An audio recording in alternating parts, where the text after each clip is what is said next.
So I'm tempted in response to that to say, especially given that I'm the Jew on the panel, everything he said except for the Christ part, okay?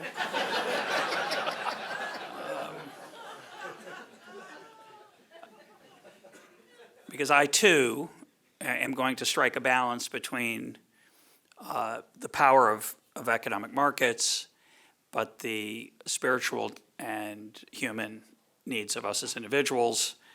And so I'm just going to say what you said. I'm just going to say it in a different way. I apologize. There's a couple things that are different, but not too many. I got half of my stuff from you people anyway. Yeah, you're very kind. You're very kind.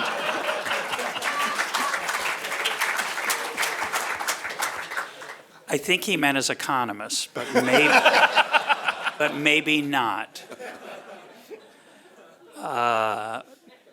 That may be anyway. So I'm actually going to be a little bit critical of economics as Father Sirico was, because I do think there is a tendency in our religion as economists to over-worship economic growth. And before I talk about why that is, I do want to say that economic growth is overwhelmingly a glorious thing compared to abject poverty. I don't want to romanticize anything about poverty, and I do recognize the power of economic well-being to give us lots of things that gives us the freedom to enjoy the Sabbath, say, and take off 14% of your work week is an incredible luxury. Jews have struggled with it throughout history, but it's a lot easier today. Somebody asked me in the hall, is it harder to keep the Sabbath in today's world? And the answer is, I think it's a lot easier, which is ironic given that the Sabbath was instituted to give us freedom from work when work was incredibly unpleasant, right? It was manual physical labor. Now, most of the people I know who keep the Jewish Sabbath, the sacrifice is not financial, it's not being able to check your email. And I think it's even more helpful. You might think, well, in today's world, what's the big deal? I mean, you don't even need it. You need it more than ever. So I'm very grateful for that. But I do think there is a temptation to over-worship the growth aspect of market processes. And obviously, a religious perspective suggests a different approach. The first panel used the word flourishing, and I would add it as well, that of course, the fundamental goal of life is to flourish. It's not happiness, by the way. So I think the modern focus on happiness is a moral and spiritual dead end. We look for meaning. We look for deeper satisfaction than I think the word happiness captures. So when I think about economic policy, I want it to enhance our opportunity to flourish, to dream, to find meaning as we define it as individuals, and to pursue a path that speaks to us. And what determines whether people flourish obviously goes well beyond how much money they have, their ability to acquire goods and services. An overemphasis on growth, an overemphasis on the material, an overemphasis on material prosperity ignores the human desire for meaning, our desire for transcendence, the challenge of overcoming our self-centeredness, our longing for belonging, our desire to connect with other people. And I think if you focus too much on the virtues of growth, if you're not careful, you think you're a scientist or an engineer that just gets the math right and gets that religion stuff out, but of course it's central, regardless of which particular faith you're in, or even if you have no religious faith, if you're an atheist, it's still essential to the human experience of how we live. It's not just about money. According to a particularly sterile but typical economic theory, a person should be indifferent from winning $25,000 in the lottery, receiving a $25,000 welfare check, or earning $25,000 working. In fact, in the standard economic model, the best outcome is to get the welfare check or win the lottery, because then you have more leisure, and leisure is good and work is bad. And we had some interesting conversations about this in the first panel. For many of us, we are blessed. It's a very modern phenomenon. It's an incredible first world luxury that we enjoy our work. How many people here more or less enjoy their work? Raise your hand. We're really unusual in the human history. We're in the top 1% in that dimension by far. But I do think we do have a lot of our meaning and our sense of self tied up in our work, and it's not about the money. Money matters. As Bruce Yandel, the economist, says, a I love my work. If they didn't pay me, though, I wouldn't show up. And he's onto something there. So money matters, but it's not everything. The Talmud asks, who is rich? And the answer is one who is content with what one has. There's an idea in Judaism, which is Tikkun Olam, the repairing of the world.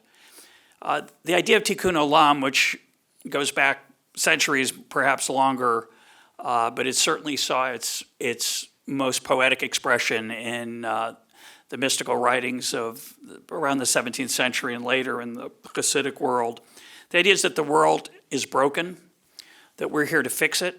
We're here to fix the broken heart, to fix the broken dream, and to fix that which is broken within ourselves, to encourage people to reach for the sublime and the transcendent rather than merely the material. And certainly it's also about helping people who are suffering, whether it's from poverty or disease, but material prosperity is not all that matters. So free markets are important, but not simply because they help us prosper materially.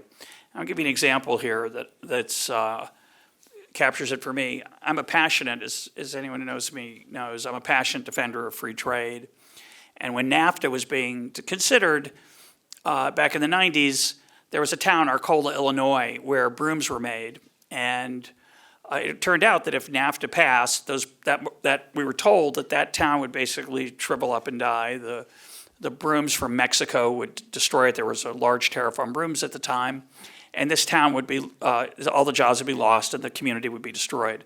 And so the question was, is it worth it to have cheap brooms if it destroys this town? That was the debate. And I thought that was the wrong debate. I'm going to tell you why. First, a footnote. Most of the workers in that broom factory were Mexican. They were really good at making brooms. They'd been bussed when the factory was born. So what really was going to happen is that when the factory closed, they were going to go back to Mexico and work in Mexican broom factories. Whether that was good or bad, I don't know. But that, of course, wasn't the way it was portrayed. The factory's still there, by the way. Very interesting. They're making other kinds of brooms, so that's a whole other story, but the way that the media tells these stories. But this town became a big deal. It was written about a lot. And I thought that was the wrong question, because the right question is, do you want to live in a static world or a dynamic world? Under capitalism, under free markets, it's true it gives us cheap brooms and it gives us cheap clothes from China. That's a bad bargain if that's all we get out of it. If that destroys communities, if that destroys jobs, who would be in favor of that? So that's not the reason I'm a free trader. I'm a free trader because I want to live in a world that is much more dynamic. And what does that mean? What it means is that I don't want to preserve that broom job. I'm going to let that broom job go. And I'm going to let people have more money to spend on things other than brooms, which is going to create more opportunity elsewhere. And that's going to be a chance for the next generation to shape its life and its desires and dreams according to its skills and opportunities.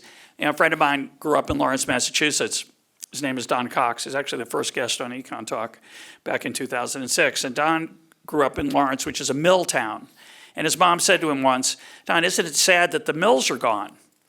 And Don said to his mom, "Would you want me to work there?" "Oh, no, not in the mill. It's a horrible life." "You glad I'm a professor?" "Yeah." "Well, one of the reasons you can have professors is because we let the mill jobs go to South Carolina and eventually we let them go to China. And that allowed people to spend less on their clothes, which let them spend more on other things. And that included college tuition. So it's a complicated system where the real virtue of markets isn't cheap stuff. And I think that's a terrible mistake that we make all the time. The real virtue of markets is the chance to express yourself, to carve out a niche for yourself. And my other favorite example of this is The Truman Show. How many people have seen the movie The Truman Show? So Truman has this little ritual. He's a ritualist person, and turns out he doesn't realize he's living in a fake world. Everything's choreographed except for him. He thinks he has free will, but he doesn't, because he's a victim of his habits. And one day he goes off the path. He decides to do something a little different. And the person who's running the show goes nuts but that's the world. We get to be Truman like that every single day. You can have the greatest coffee in the world if you want, or you can give up caffeine. You can have all the choices. So I just want to mention that my passion for free markets is not about, quote, my standard of living. My passion for free markets is about the opportunity to live our lives in the fullest way possible. I just want to mention, given the first panel, I don't think it's anything to do with greed or selfishness. It's about the natural human, it's about channeling the natural human urge of self-interest, which we all have, good and bad, and to channel in ways that require us to help other people if we want to be successful. I want to close with an aspect of repairing the world that I think is often forgotten. People think of our policy choices as between the government solving this problem or business solving the problem. The government or the market, government or the market. The market is one piece of what I consider the voluntary system. So it's not, to me, government versus the market. It's top down versus bottom up. Bottom up means undirected. It means solutions emerge from the choices we make. There's two types of emergent bottom-up solutions. One of those is for the market. It's really good at giving us what we want. A lot of times what we want is not so good for us, as was raised in the first panel, but I'm really loath to decide what is good for us and what isn't. So I want to leave that to religion, to preach, and to save your soul. I think that's glorious, and I want government in that business. I want it out of that business.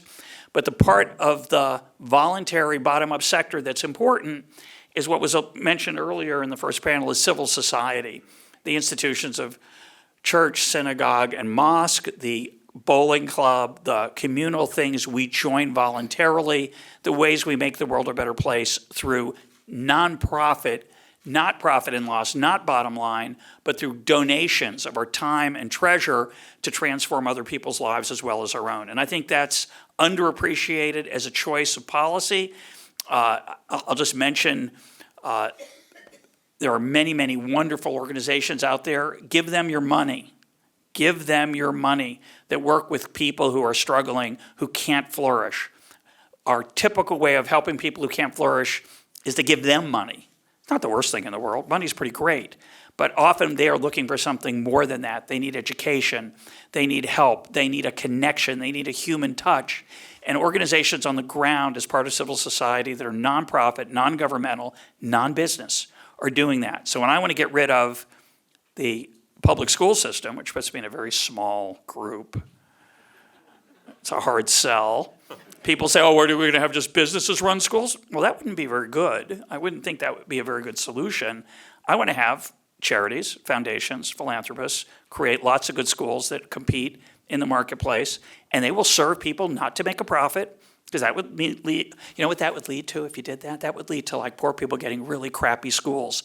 That's what we have. It's a horrible thing. It's a horrible thing. So we want people to flourish. We need to give them a decent education. And if we do that, the current system is failing them terribly. But this alternative to the current solution is not a for-profit school system. It's a for-people school system that's decentralized. I'll stop there. Thank you very much.